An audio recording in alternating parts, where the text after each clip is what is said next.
방송에서 제공하는 투자 정보는 투자 판단에 대한 조언입니다. 방송에서 제공하는 주식의 가치, 가격 상승 및 가격 하락에 대해서는 방송사에서 보장하지 않습니다.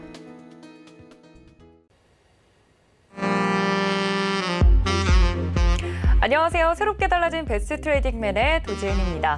최근 우리 시장은 박스권에 갇힌 모습을 보여주고 있습니다. 오늘 시장 같은 경우도 흐름은 좋았는데요.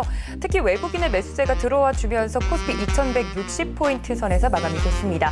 이대로 2200선을 돌파할 수 있을지에 대해서 많은 분들 궁금해하실 것 같으니까요. 오늘도 배트맨 위원님 모시고 시장에 대한 이야기부터 종목에 대한 이야기까지 하나둘씩 나눠보도록 하겠습니다. 채널 끝까지 고정 부탁드릴게요. 또 본 방송에서 제공해 드릴 정보는 투자 판단에 대한 조언입니다. 해당 주식의 가치나 수익률을 보장하고 있지는 않고요. 또 서울경제TV는 자본시장 통합법도 준수하고 있죠.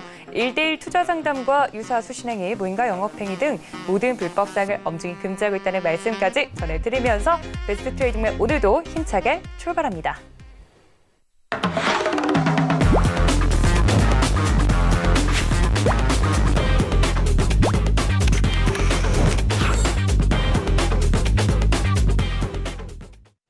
네, 오늘을 책임져 주실 배트맨 박원재 위원님 모십니다. 위원님, 어서 오세요.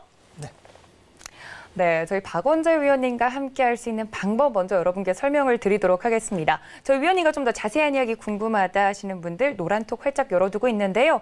서울경제 박원재 검색을 하시고 오픈 채팅 탭 눌러서 들어오시면 오늘 나눌 이야기부터 종목에 대한 이야기까지 위원님과 좀 더 자세한 이야기 가능합니다. 들어오셔서 이것저것 여쭤보셔도 위원님께서 친절하게 답변해 드리고 있으니까요. 시장 대응 너무 어렵다 하시는 분들은 들어오시면 좋을 것 같고요. 또 박원재 위원님 같은 경우는 이번 주 토요일입니다. 오후 1시에 온라인 무료 강연회가 준비가 되어 있다고 합니다. 하반기를 어떻게 하면 대응할 수 있을지에 대해서 위원님께서 조목조목 세세하게 설명을 해드린다고 하니까 상반기에 조금 힘드셨던 분들, 하반기를 대비하고 싶다 하셨던 분들은 들어오셔서 도움 말씀 들어보시는 것도 좋을 것 같습니다.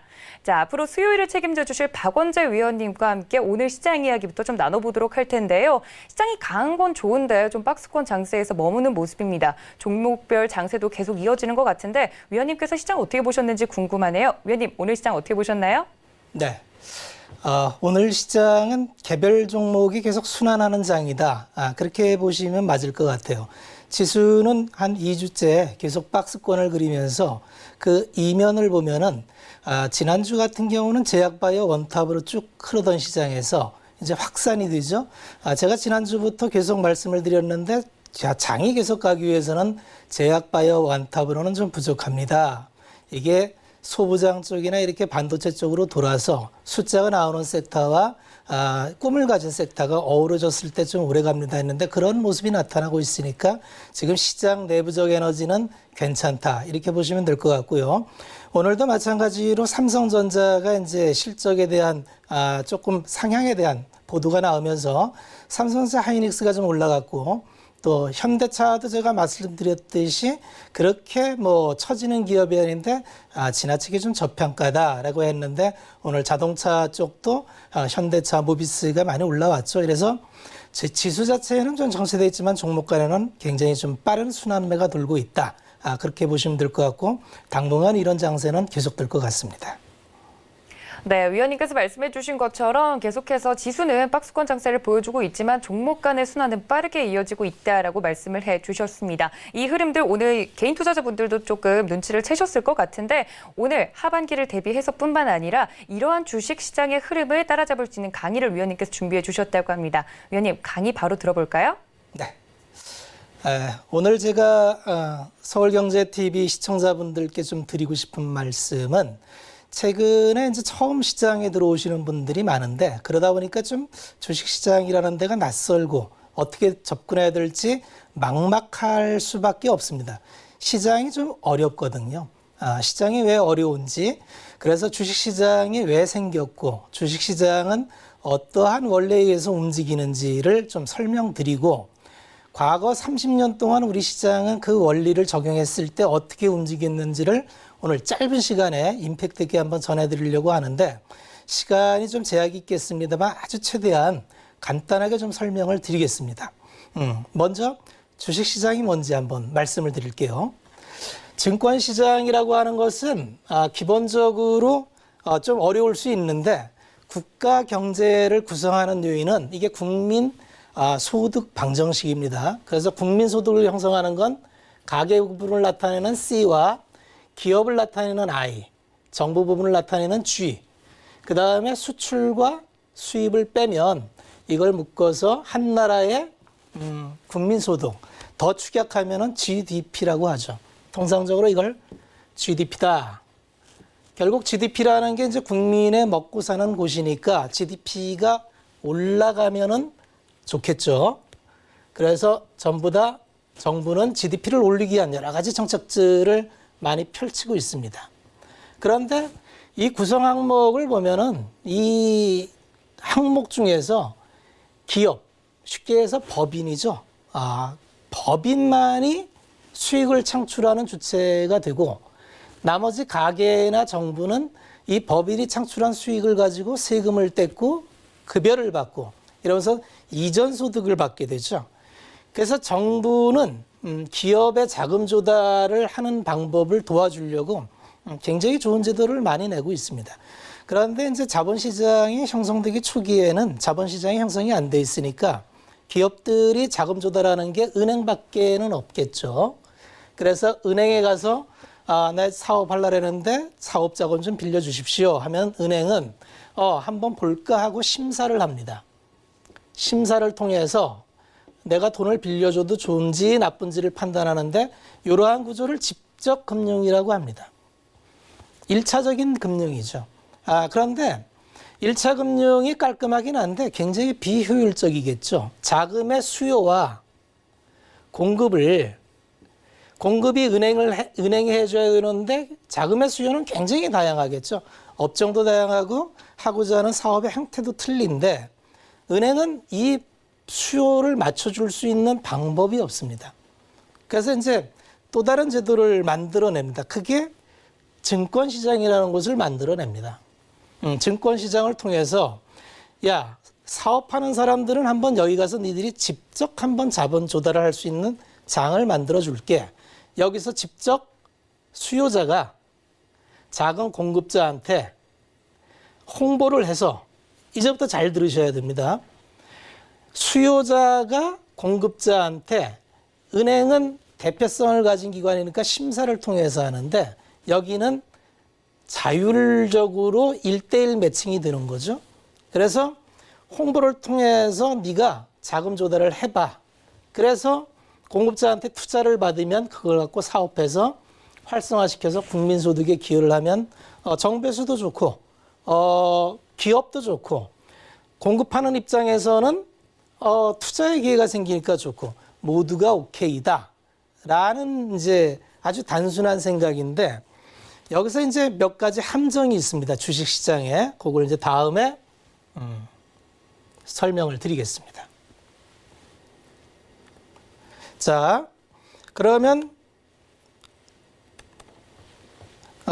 이 증권시장을 통해서 자금을 조달하게 해줬는데 주식시장은 세상의 모든 일이 다 변수로 작동을 합니다. 그래서 주식시장은 어떤 한 가지 요인에 의해서가 아니라 세상의 모든 일이 변수가 됩니다.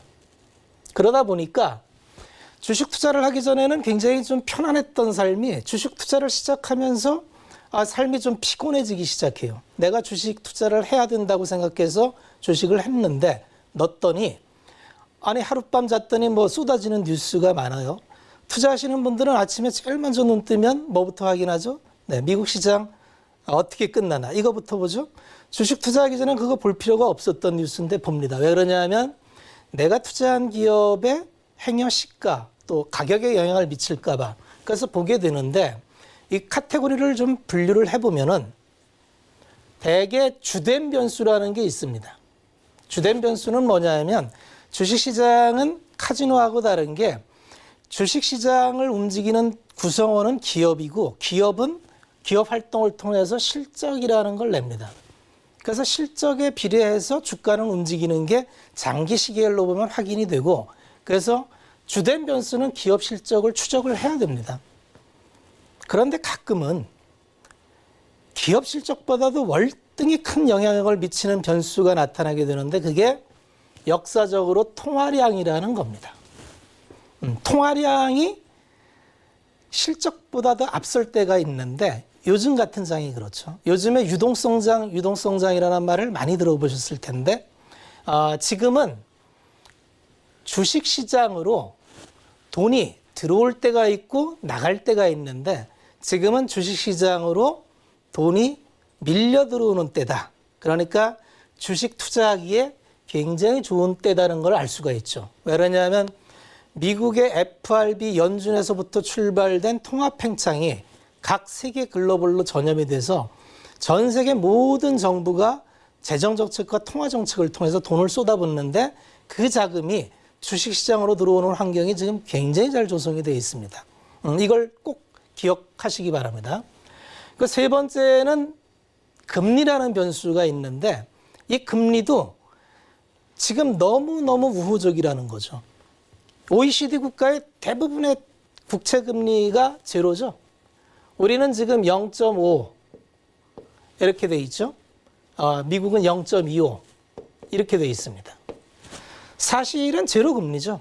그러니까 이 말인즉슨 자산이라는 거는 상대 가격으로 결정을 하는데 세상에 있는 자산은 안전자산인 채권과 위험자산인 주식으로 분류가 되는데 지금까지는 이제 안전자산은 안전자산 속에서 자산 배분을 하고 위험자산은 위험자산 속에서 자산 배분을 해왔는데 그 안전자산 쪽인 채권에서 금리를 너무 안 주다 보니까 꼭 써야 되는 연기금이나 기금, 복지기금 이런 데는 이 채권에 투자해서는 자기들의 수요를 맞출 수 있는 수익이 안 나오기 때문에 필연적으로 주식시장으로 안전자산에 있는 채권에서 주식으로 넘어갈 수밖에 없는 그런 환경이 형성되어 있으니까 자, 통화량이 사상 최대라고 했죠. 금리는 제로입니다.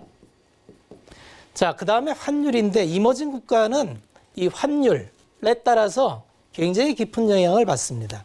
그런데 지금 달러가 최근 10년 동안 풀어놓은 달러가 지금 7조 달러 넘게 보는 통화를 발행하고 있는데 2008년 이전에 총 발행된 통화가 8천억 달러입니다. 그러니까 50년 동안 썼던 통화보다도 그 10배를 지금 10년 동안 풀어놓은 거고 그중에 대부분을 이번 위기 2개월 동안 풀어놓은 통화죠. 그러니까 달러는 장기적으로 약세로 갈 수밖에 없겠구나라고 생각할 수 있고 그러면 환율도 이머징 국가의 우호적이죠. 자, 주된 변수 4개를 말씀드렸는데 주된 변수 4개 중에 3개가 우호적이라면 우리가 기업 실적만 잘 추적하면은 지금은 투자하기에 너무너무 좋은 환경이다. 이렇게만 정리해 주시면 될 것 같고요. 그런데 이 주된 변수를 안 하고 대부분의 초보 투자자분들이 열광하는 건 이 아래에 있는 기타 변수에 많이 열광하시는 것 같아요. 기타 변수도 주가를 움직이는 동력이 됩니다. 어떤 것들이 있냐면은 너만 알라는 내부 정보. 이건 내부 정보 알고 하면 투자하면은 불법이기 때문에 걸립니다. 하면 안 되겠죠. 그 다음에 여러 가지 일반 정보들. 그 다음에 뉴스, 심리 등이 작동을 하는데 최근에 북한발 이슈로 인해서 방산주가 움직인달지 이런 것들이 이런 기타 변수에서 움직이는 건데 주된 변수에서 움직이는 거는 흔들림이 없기 때문에 믿고 가도 되지만 이 기타 변수에 따라서 움직이는 주가는 대체적으로 회귀를 합니다. 그래서 제가 방송 중에 가급적 이런 변수에 따라 움직이는 투자를 지양하시고 주된 변수를 따라서 한번 살펴보십시오 하는 말씀을 드린 게 이런 근거에 의해서 말씀을 드린 겁니다. 그래서 이 시장에는 아까 말씀드린 대로 공급자를 향해서 수요자, 자금 수요자가 자금 조달을 하기 위해서 엄청나게 달콤한 말로 유혹을 합니다. 그걸 IR이라고도 하고 포장이라고도 하고 정보라고도 하는데 주식시장은 굉장히 많은 정보가 다닙니다.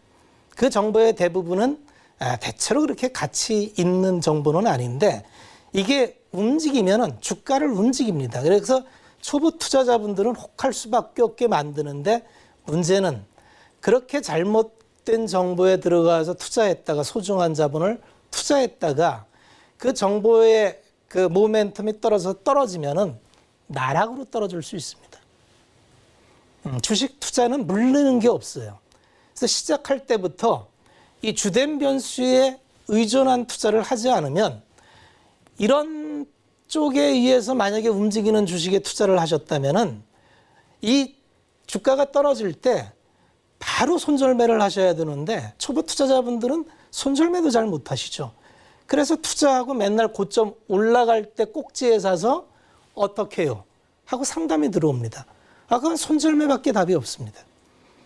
주식 투자는 손절매를 자주 하면은 그 복구시킬 수가 없습니다.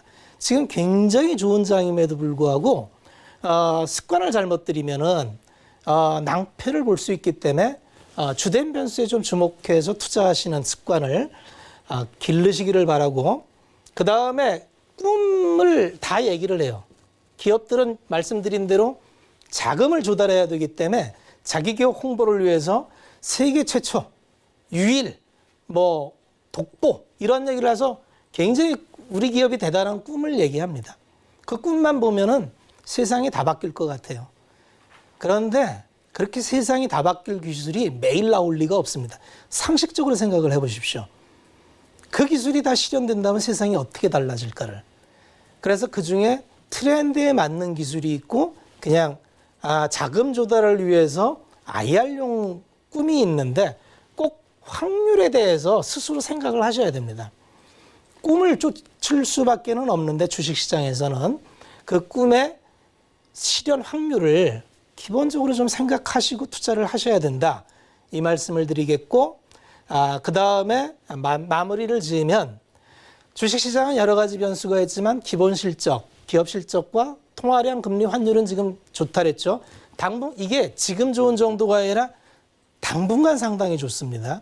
그래서 기업 실적만 잘 추적하면은 지금은 수익 내기 너무너무 좋은 장이라는 거를 다음에 제가 설명을 드릴 거고요. 그래서 기업 실적을 기본으로 추적하되 이거를 꼭 생각하셔야 됩니다. 어느 시대에나 시대 정신을 나타내는 트렌드라는 게 형성이 됩니다.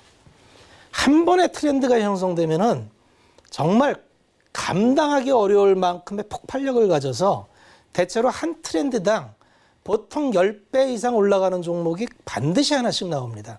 지난 30년 동안 우리 시장을 돌아보면은 그런 사례를 찾아볼 수 있는데 지금부터 그 사례를 통해서 어떤 일이 있었는지를 한번 제가 알려드리겠습니다. 대개 이제 영업이익이라는 게 아까 기업 실적의 함수라 그랬죠. 우리 기업의 영업이익 추이를 장기 시계열로 보면은 지금 보면은 참 이 정도밖에 안 돼 하실 거예요. 2000년 초반도에 가면 우리나라 상장 기업의 이익이라는 게 대개 20조 이런 수준이었습니다. 잠깐만요.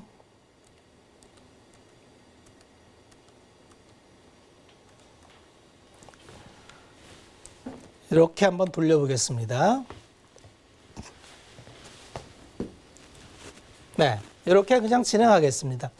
그래서 영업이익이 쭉 우상향하는 걸 볼 수가 있는데 키포인트는 뭐냐면은 영업이익이 올라가는데 2004년부터 8년까지는 거의 정체입니다. 거의 정체예요. 그리고 2010년대에 올라가서는 대단히 상승을 하죠. 자, 실적을 따라서 주가가 간다면 주가의 모습은 이렇게 돼야 되는데 주가의 모습이 이렇게 되지 않는다는 걸 제가 말씀드리려고요. 어떤 모습으로 주가가 가느냐 하면 이런 식으로 갑니다. 주가가 2003년도에 이 부분인데 아까 수익은 굉장히 정체되어 있었는데 주가는 굉장히 오르죠. 이때 뭔 일이 있었냐 하면은 중국이 전 세계의 자원을 빨아들이면서 우리 기업들이 중간재 수출을 중국 쪽으로 하면서 기업 실적의 물동량이 굉장히 늘어날 때입니다. 그러면서 국내 모 증권사에서 펀드 열풍을 일으키면서 펀드로 자금이 물밀듯이 들어갔죠. 그래서 증권사 펀드가 시장을 주도하면서 1000에서 2000까지 단숨에 100% 올라갔던 때가 이때입니다. 그런데 2010년도에는 이익은 쭉 상향됐는데 주가는 제자리로 왜 있죠? 이때 왜 이러냐면 요 구간 동안은 국내 주식시장으로 어떤 투자 주체도 자금을 넣지 않았습니다. 순증이 제로라는 얘기죠. 그러니까 돈이 안 들어오니까 주가가 오르질 않습니다. 그리고 지금 이제 2020년이 돌아왔는데 지금 찍고 이렇게 올라와 있죠. 자, 지금 상황은 자금이 지금 국내 올 들어서 개인 자금이 30억이 주식시장에 들어와 있고 또 대기 자금이 예탁금으로 47조가 대기하고 있죠. 그러니까 총체적으로 30조를 지금 샀고 대기 자금이 47조인데 앞으로 10년 동안 멈춰 있는 이 시장이 총 시가총액이 지금 1,570조 정도 되거든요. 그런데 대주주 지분 33% 빼고 외국인 지분 32% 빼고 연기금 지분 17% 빼면 유통 물량이 한 18% 정도가 될 겁니다. 18%가 유통 물량이면 시가총액으로 한 300조 될 거예요. 이 300조 시가총액을 만약에 외국인들이 들어오고 국내에서 자금이 조금만 이동된다면 어떤 일이 벌어질지를 한번 상상을 하셔야 됩니다. 이게 지금 오늘 드리고자 하는 말씀의 핵심이고요. 그래서 유동성장이 한번 왔을 때 그렇게 쉽게 끝나는 적이 잘 없었고 과거 우리 시장을 통해서 어떤 국면에서 유동성이 왔는지를 간단하게 말씀을 드리면 국내 시장은 80년 1월 1일을 기준으로 시가총액 그 종합주가지수를 산정을 하는데 그 이전까지는 80년부터 85년까지는 맨 100포인트에서 움직이기 때문에 의미가 없고요. 의미 있는 사건은 85년도에 삼성전자가 해외 CB를 발행하면서 글로벌리로 나가는 사건이 벌어지는데 이때부터 국내 시장은 3조 호황, 국제 해외 무역 수지도 이때 경상수지 흑자가 나고요. 3조 호황으로 트로이카주가 광풍을 부는데 국내 주가 상승으로 가장 큰 상승. 이 구간이 150포인트에서 1000포인트를 4년 동안 내려오르는 장이 있습니다. 이때는 무역, 금융, 건설 세 섹터가 그냥 눈만 뜨면 상한가를 거의 3, 4년 지냈던 일이 있었고요. 그 다음엔 재미없이 뚝 떨어지다가 두 번째 국면이 이때입니다. 92년, 3년도에 어떤 일이 있냐면 외국인 투자자한테 국내 시장, 자본시장 개방을 하게 되죠. 국내 자본시장 개방을 했더니 외국인 투자자들은 전혀 듣도 보도 못한 지표를 들고 와서 투자를 합니다. 그래서 그 유명한 저퍼와 저 PBR 이 광풍이 불어서 이때 저퍼 주식이라고 걸리기만 하면은 기본적으로 10배씩 다 올랐습니다. 아주 짧은 시간 동안 한 1년 반 동안. 그 다음 이 순서를 찾아서 저 PBR주가 나오는데 저퍼의 대표적인 게 이제 섬유주들, BYC나 태광산업 뭐 이런 주들이 주도를 했고요. 저 PBR은 뭐 만호제강 뭐 이런 것들이 거의 또 10배씩 이렇게 오르는 제가 드리는 말씀이 뭐냐면 한 시대에 트렌드가 형성되면은 그 트렌드의 힘이 얼마나 강력한지를 지금 말씀드리고 있는 중입니다. 그리고 가장 여러 투자자들이 성과를 많이 냈고 이때 투자 성과를 낸 분들이 아직까지도 국내에 고수 투자자로 자리 잡고 한 2000년 중반에 중국 열풍. 이때 이제 우리나라의 니프티 피프티라고 그 중간 계층에 있는 기업들이 대기업들, 이름만 들어도 다 아는 대기업들, 이런 대기업들이 기본적으로 몇십 배씩 올랐습니다. 몇십 배씩 올랐습니다. 한 3년 동안. 조선주, 철강주, 뭐 이런 주식들이 그냥 뭐 포스코, 이런 주식들로만 해도 수익을 냈던 구간이죠. 그리고 이제 금융위기 이후에, 일본 대지진 이후에 차화정 구간이 이때 있었고요. 그 다음에 지수는 이렇게 밋밋한데, 요 구간 동안에 개별 섹터로 보면은 뭐 게임주나 식음료주나 제약바이오주나 이런 섹터로 해서 강력한 테마를 이루었습니다. 그래서 그러한 기업들의 주가 상승을 보면 굉장히 짧은 시간 내에 기본적으로 10배씩을 가더라. 그래서 이 시장의 이런 구조를 이해하시면, 자, 지금은 제가 유동성장이 시작됐다고 말씀을 드렸죠. 그리고 새로운 트렌드가 지금 출발을 했습니다. 어떤 트렌드죠? 이미 다 아시는, 지금은 4차 산업을 시작하면서 에너지 패권이 바뀌고 있어요. 그러니까 세상이 다 바뀌고 있는 중입니다. 기본적으로 석유의 시대가 저물고 전기의 시대로 가고 있죠. 그래서 전기차 시대는 생각보다 빨리 올 것 같고요. 유럽에서 수소 경제를 난다랬죠. 그러니까 이건 에너지에 관련된 문제이기 때문에 이제 새로 시작하는 산업이 이제 시작된 게 또 있고요. 세 번째는 그러다 보니까 배터리라는 산업이 이제 시작하는데 이게 얼마나 성장할지, 지금 추론컨대 향후 3, 4년 동안 거의 뭐 수십 배가 성장해야 되는 이런 목전에 와 있는 때가 바로 지금이다.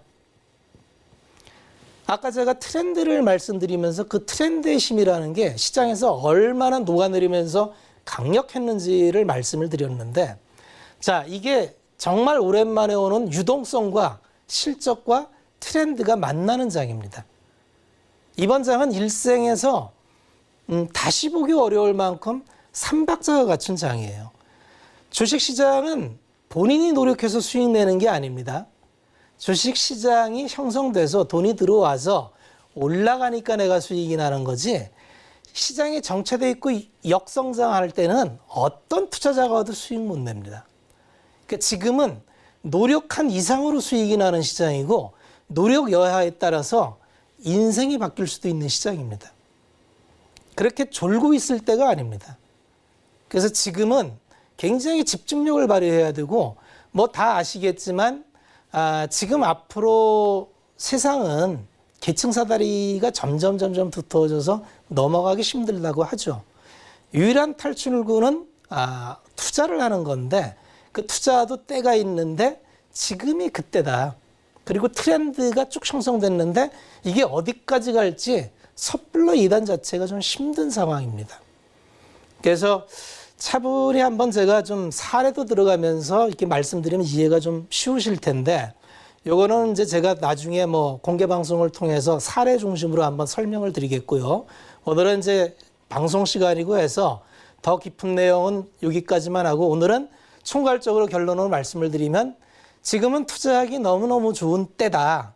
그리고 새로운 산업이 물밀듯이 들어오고 있고, 다행히 대한민국에는 그런 산업을 감당하는 기업들이 있다. 이 정도로만 정리하고 오늘 강의는 마치겠습니다.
네, 이렇게 박원재 위원님의 강의까지 들어봤습니다. 듣다 보니까요, 저도 정신이 번쩍 드는 그런 느낌입니다. 유동성과 또 트렌드가 맞물리는 10년에 한 번 올까 말까한 귀한 장이다라는 말씀을 해주시면서요, 투자를 해야만 여러분들 성공하실 수 있다는 말씀까지 전해드렸습니다.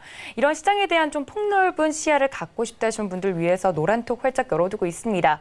서울경제 박원재 검색을 하시고 오픈 채팅 탭 눌러서 들어오시면 위원님께서 오늘 해주셨던 강의에 대한 내용뿐만 아니라 또 시대를 앞서가는 종목에 대한 이야기까지 위원님께서 해주신다고 하니까 들어오시면 좋을 것 같고요.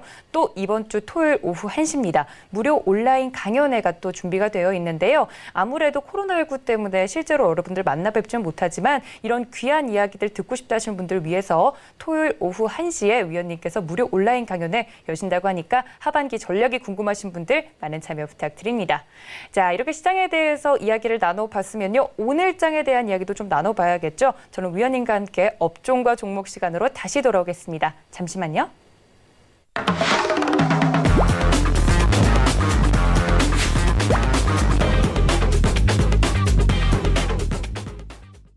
네, 위원님과 함께하는 업종과 종목 시간입니다. 위원님, 오늘 강의를 너무 인상 깊게 들어가지고 저 열심히 필기도 했거든요. 네. 그렇다면 10년에 한 번 올까 말까한 이 장에서 오늘 장을 좀 쪼아보자고요. 네. 업종과 종목 이야기를 해볼 텐데 네. 어떤 업종과 종목 눈여겨보셨어요?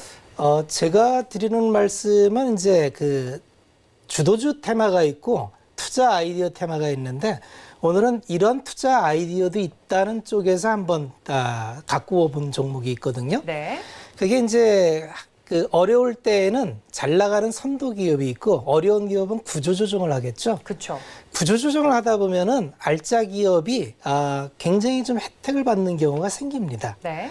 그래서 요새 항공업이 굉장히 어렵죠. 어렵죠. 두산그룹이 어렵고 항공업이 대단히 어려운데 두산그룹은 어려워서 다 판단했죠. 그래서 드디어 이제 알짜 기업인 두산인프라코도 판다. 뭐 이렇게 했는데 그것만큼 어려운 기업이 또 있습니다. 항공사가 어려워요. 비행기가 안 뜨잖아요. 네, 기본적으로 영업 환경이 다 묶여 있고 항공산업은 기본적으로 레버리지 산업입니다. 레버리지 산업이란 뭐냐면 항공기를 운항 도입할 때 이게 다 빚으로 들여와요. 그러면 자산과 부채가 같이 있을 때는 문제가 없고 네. 자산이 영업 활동을 하면 아무 문제가 없는데 빚으로 들여온 자산이 영업 활동을 못하니까 빚만 쌓이는 거죠. 빚만 쌓이고 이자를 계속 갚아야 되는데 현금은 안 들어오니까 어떻게 되겠습니까?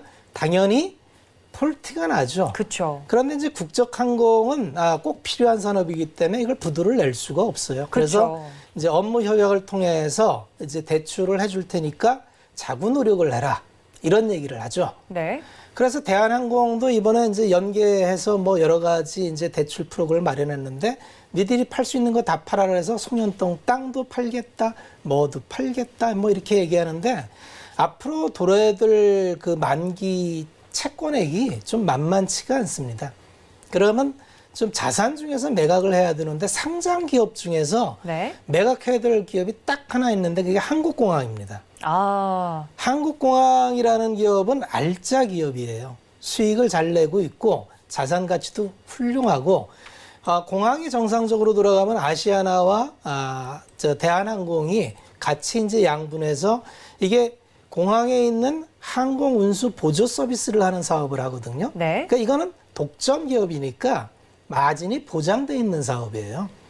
연간 재무 추이를 보시면은 항상 기업을 실적 분석 대비를 하라고 제가 말씀을 계속 드리는데 매출을 보면 꾸준히 늘어나고요. 그 다음에 영업이익도 최근에 계속 260억, 70억, 240억, 220억 해서 연간 250억 버는 캐파로 돼 있으니까 그냥 러프하게 계산해도 기업 가치는 한 2,500억 정도는 되겠다라고 생각할 수 있는 기업인데 현재 그 업황이 어려워져서 1분기 적자 나다 보니까 시가총액이 어느새 1,000억까지 떨어져 있습니다. 네. 그러면 이 1,000억이라는 가치는 이 업황이 살아나지 않고 계속 업황에 문제가 생긴다는 전제하에서 이제 가격이 떨어졌다고 봐야겠죠. 그렇죠. 근데 항공사가 뭐 계속 문 닫지는 않겠죠. 언젠간 뜨겠죠. 네, 어쨌든 뭐 코로나가 됐든지 뭐 했든지 이제 항공사는 일정 시간이 지나면 다시 이제 비행기는 뜰 거고 그럼 이 업력은 살아날 텐데 지금 가격은 굉장히 좀 떨어져 있는 가격이고 PBR 기준으로 봐도 지금 PBR이 0.3이니까 청산가치 대비 30%밖에 안 되는 거죠. 그러니까 항상 투자는 쌀 때 사서 제값에 파는 건데 좀 긴 시계열로 본다면 지금은 확실히 싼 구간이겠죠. 그렇게 본다면 투자를 내일 오를까 내릴까를 생각하면 아무도 모르지만 이렇게 독점 기업이 업황이 살아나면 회복될 기업이 일시적인 이유로 어려워짐에 처해서 주가가 싸졌다. 그럼 이건 사가지고 기다리면은 웬만하면은 가치가 회복된다고 봐야겠죠. 그렇죠. 그렇게 본다면은 좀 여유 있게 투자하시는 분들은 기간에 매일매일 이렇게 보지 않고 난 좀 싸게 사서 좀 제값 받겠다. 제가 볼 땐 지금 1,000억에서 2,000억 가면 더블이거든요. 네. 그러면 100%짜리 확신할 수 있는 기업을 찾기가 쉽지가 않습니다. 시장에서 종목을 고를 때, 야, 내가 이 기업 투자하면 100%는 먹을 것 같아. 라는 기업을 찾는다는 게 이렇게 쉽지가 않거든요. 그러니까 제일 쉬운 거는 기본이 되는 기업이 어려움에 빠져서 일시적으로 쭉 빠졌을 때 들어가는 게 굉장히 쉬운 투자인데 그 중에 하나가 오늘은 한국공항이라는 기업이 있어서 네. 투자 아이디어 차원에서 한번 소개를 해드리고 아마 그 6월 30일까지 이제 대한항공은 그 채권 만기를 위해서 계속 상환 프로그램을 잡아야 되는데 아마 이 기업을 통해서 특별 배당을 통해서 배당을 많이 청구할 수도 있는 기대도 있어요. 네. 그러면 이 주식을 사면 갑자기 배당금으로도 폭탄 맞을 수도 있습니다. 배당금을 뭐 갑자기 뭐 몇십 프로 받을 수도 있는 거죠. 네. 그래서 투자해 볼 만한 아이디어로서 괜찮겠다 싶어서 현재 가격이 34,700원인데 한 목표가 6만 원을 두고 손절가 2만 5천 원 잡으시면은 아마 언젠가 좀 목표가 이루어지지 않을까라는 차원에서 소개 한번 시켜드리려고 가져왔습니다. 네, 오늘의 업종과 종목에서 또 공항 관련주, 그중에서도 한국공항을 말씀을 해주셨기 때문에 굉장히 투자 아이디어 차원에서 위원님께서 가져와 주신 종목인 것 같습니다. 목표가 6만 원, 손절가 2만 5천 원까지 말씀을 해주셨는데요. 확실히 이렇게 코로나19 때문에 힘든 상황에서 아무도 이 공항이나 항공 쪽을 볼 거라고 생각을 안 했을 것 같아요. 그렇죠. 그래서 투자 아이디어 차원에서 위원님께서 말씀을 해주셨으니까 참고 부탁드리고요. 그렇다면 비슷한 계열에서 위원님, 아까 대한항공 이야기는 잠깐 해주셨으니까 네. 대한항공과 함께 보는 게 또 아시아나항공이잖아요. 네. 아시아나항공 같은 경우도 대한항공이랑 비슷하게 보면 될까요? 마찬가지지. 현산에서 인수 조건 재협상하자 해가지고 네. 서로 밀당하고 있죠. 산은하고. 그렇죠. 결론은 인수하기 싫다는 의사 표현인데 아. 지금 항공사는 가치 평가하기가 어려워요. 아, 네. 왜냐하면 이제 그 아마 청산 가치 하면 없을 거예요. 그러니까 이거를 경영권 프리미엄을 얼마 주느냐의 문제인데 부채가 지금도 계속 늘어나고 있으니까 그러니까요. 이거가 언제 끝날지 모르는 거고 그러니까 현산 입장에서는 가급적 늦추려고 할 거고요. 네. 산업 입장에서는 빨리 종결을 시키려고 할 거고요. 네. 그런 상황이죠.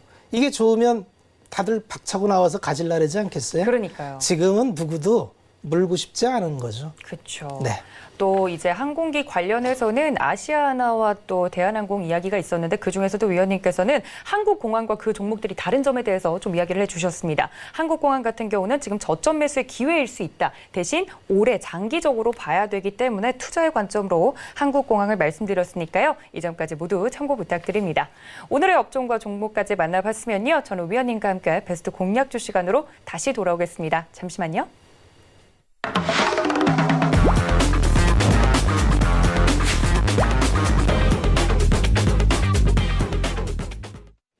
네, 위원님과 함께 강의부터 업종과 종목 시간을 거쳐서 지금 베스트 공략주 시간까지 돌아왔는데요. 베스트 공략주 많은 분들이 그렇다면 이렇게 시장이 흘러가는 건 알겠다. 그런데 이런 시장 속에서 10년에 한번 올까 말까한 이 장 속에서 어떤 종목을 사야 되는지 제일 궁금하실 것 같아요. 이 점에 대해서 위원님과 함께 이야기 나눠볼 텐데요. 위원님, 반도체 소부장 워낙 좋아하시잖아요. 네. 근데 그중에서 또 오늘도 반도체 사랑이 이어질까요? 기본적으로는 지금은 반도체가 제일 편할 거예요. 네. 왜냐하면 제가 말씀드린 이제 대한민국의 꿈을 가진 기업은 바이오시밀러는 제가 몇 번 말씀을 드렸죠. 글로벌 빅파마들과 견주어서 아마 나무랄 데 없이 그냥 바이오시밀러가 도로 빅파마가 될 거다라는 투자 아이디어를 말씀을 드렸고 아마 상당 기간 주도할 것 같고요. 인터넷 기업 같은 경우도 이렇게 성장주가 갈 때 프리미엄은 붙이는 값이 정가가 없습니다. 그러니까 갈 때까지 갈 텐데 그 꺾이는 시점은 성장이 꺾이는 시점이 보여야 되는데 사실 이제 EPS가 상향된 첫 분기라서 가까운 시일 내에 EPS가 꺾일 것 같지가 않습니다. 그러니까 지금 주도주가 꺾이려면 이 성장성이 꺾이는 걸 봐야 되는데 뭐 언택트가 계속 되는 한 또 그동안 O2B 서비스를 했던 게 계속 그 리뉴얼화되면서 사업 구조로 수익 구조로 만들어지기 때문에 쉽게 꺾이질 않아요. 그러면 인터넷 쪽도 계속 갈 거고 그다음에 그 수소 전기차도 이게 그냥 전 세계의 산업 지형을 바꾸는 문제이기 때문에 이게 가까운 시일 내에 꺾이기가 좀 쉽지 않아요. 그런데 문제는 최근 2달 동안 너무 많이 주가가 이제 상승을 했기 때문에 이게 방향이 맞아도 정거장을 제가 잘 찾아야 된다 그랬죠. 그쵸. 그러니까 탈 수 있는 정거장을 기다려야 되는데 지금은 저도 사실 여기가 정거장일까 말까 좀 망설여지는 만큼 많이 올라갔어요. 네. 궁극적으로 계속 갈 방향은 맞는 데서 지금은 사실은 제가 소부장을 자꾸 말씀드린 게 소부장이 그나마 제일 편하다. 그쵸. 타기가. 왜 그러냐면 실적 베이스로 나오는 거고 두 번째로는 소부장도 이제 달리 생각하셔야 되는 게 과거 속에 장비 업체는 굉장히 투자하기가 어려웠던 섹터였어요. 그렇죠. 잘 모르기도 하고. 아니 왜 그러냐면 투자 사이클이 시크니컬이라서 네.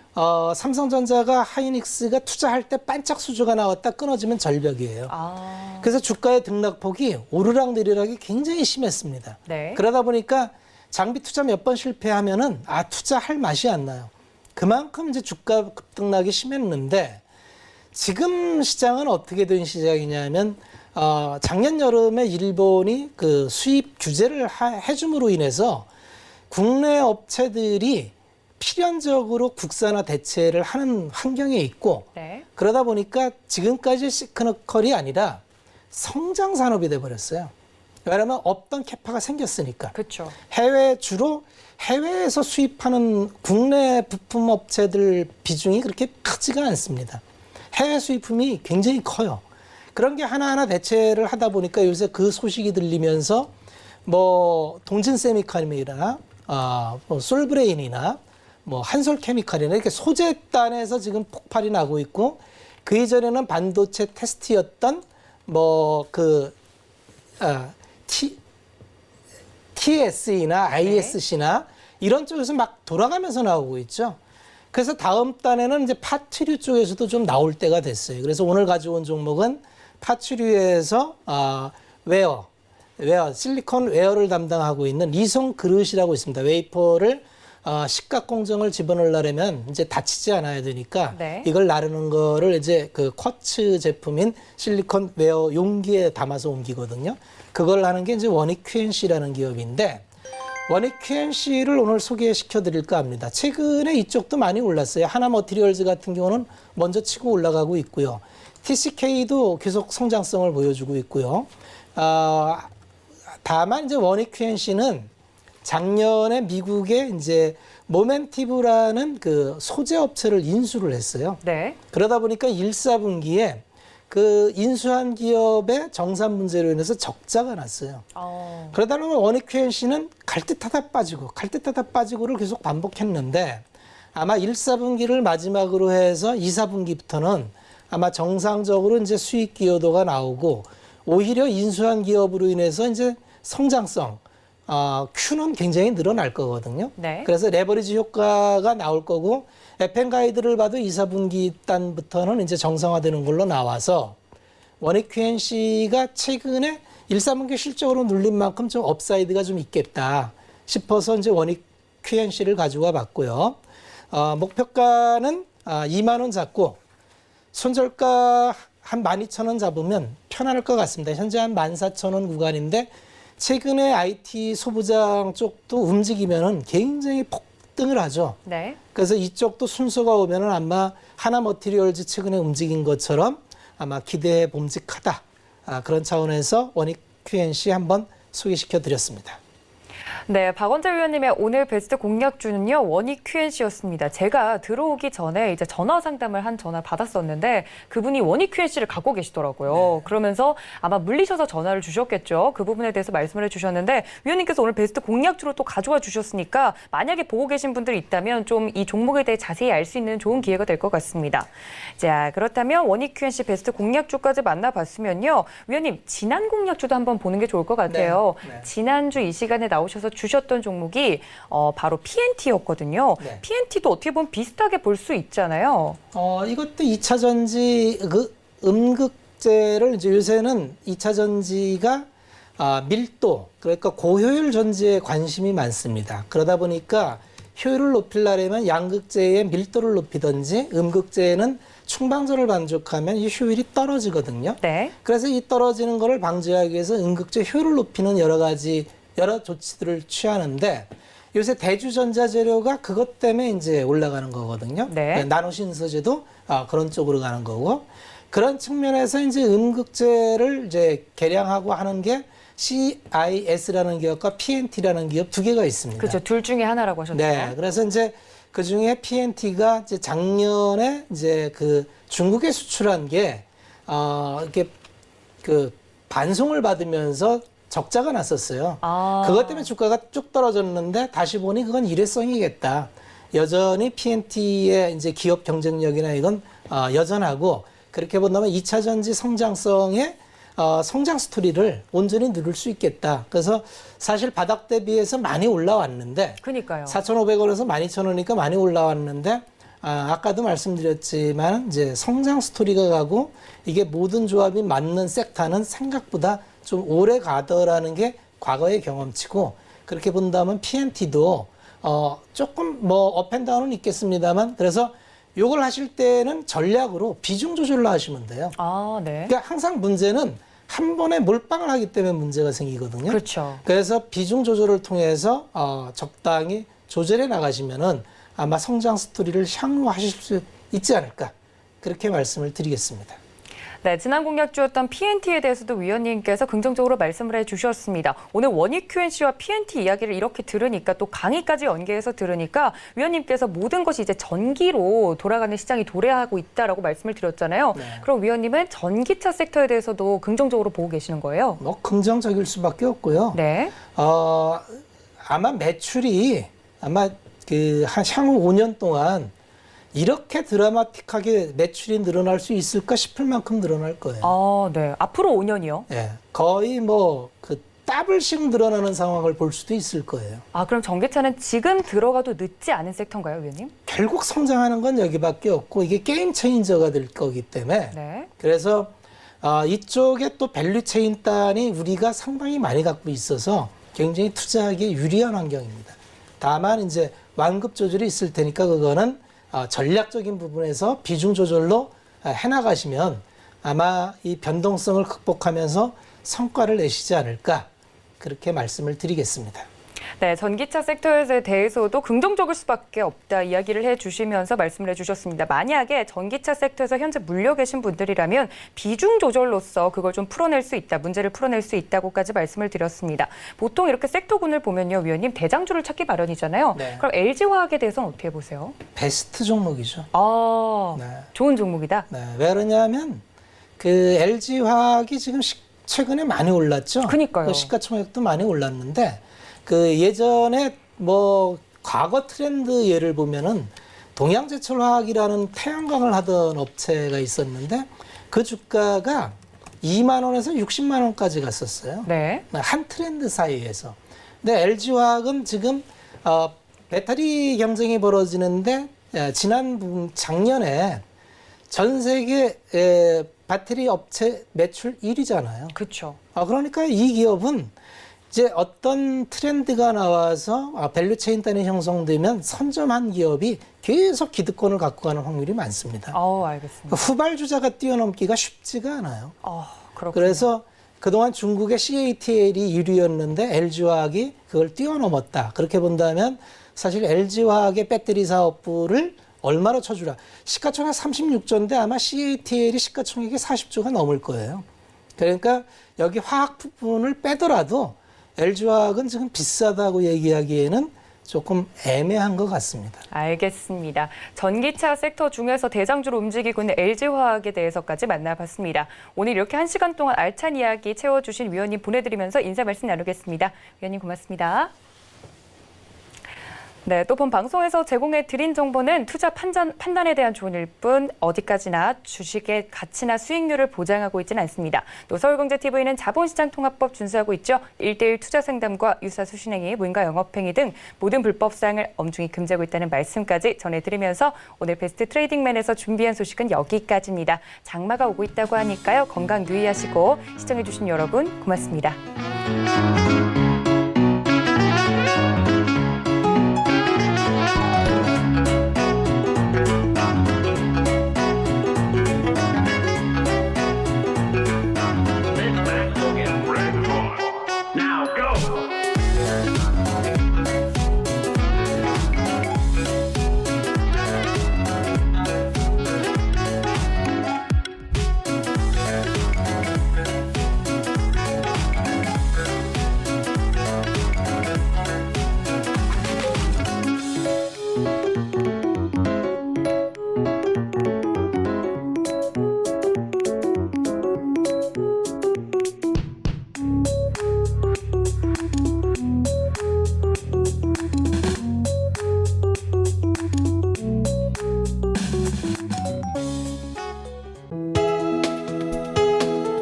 본 방송에서 제공하는 투자 정보는 투자 판단에 대한 조언입니다.